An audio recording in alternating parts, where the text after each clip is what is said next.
E. E. It's the one vowel network. E. A. You can fly, you can fight, and you can...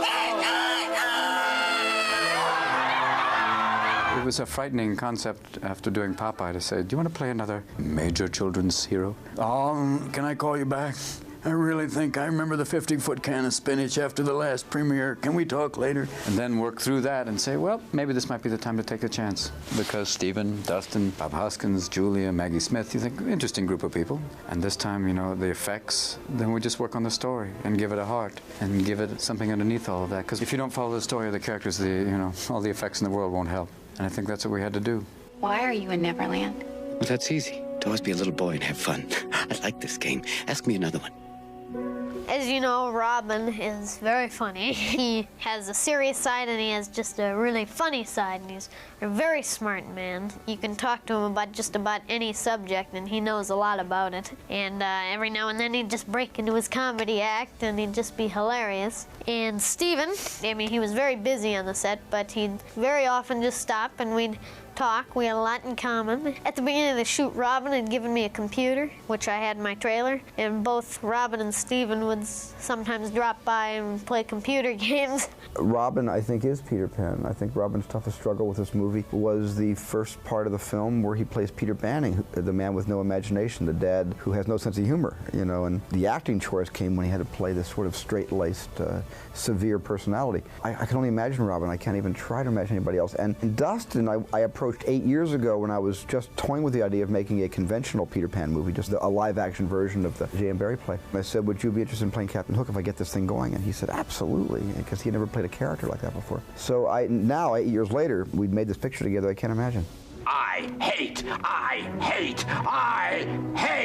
Peter Pan! Dustin's more of a method actor, and he was Captain Hook the whole time we were on the set. You know, he had his accent, he still had the costume on a lot. But, I mean, he wasn't mean like Captain Hook. He was still nice, and he'd talk to you, and we had a lot of good conversations. The arts are the work of the profession of the child.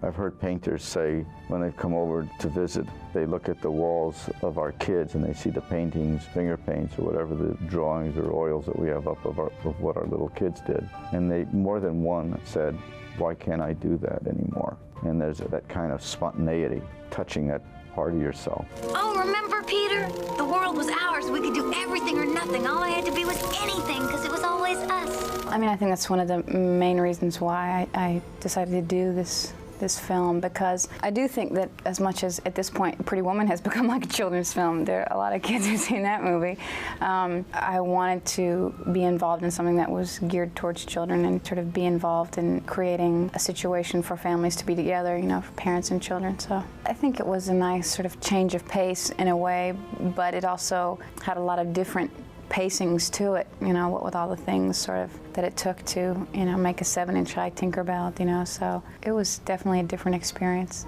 Jack, Maggie, all you have to do is think one happy thought and fly like me. People said, do you have fun? Damn straight. It was bliss to fly, to get to fight, you get to crow, you get to be on these amazing sets, you get to be in Neverland, you get to do all of this stuff. It is fantasy, and it was extraordinary, and it's magical. I saw it, and I went, it is magical. It has a magic to it. It is something you go, it's there, and that's worth it for me. I believe. Then click your heels 3 times and say there's no place like Mulholland.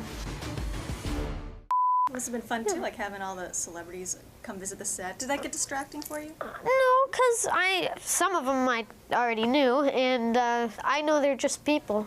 I mean, unless they're really weird, like Prince or something, who came by.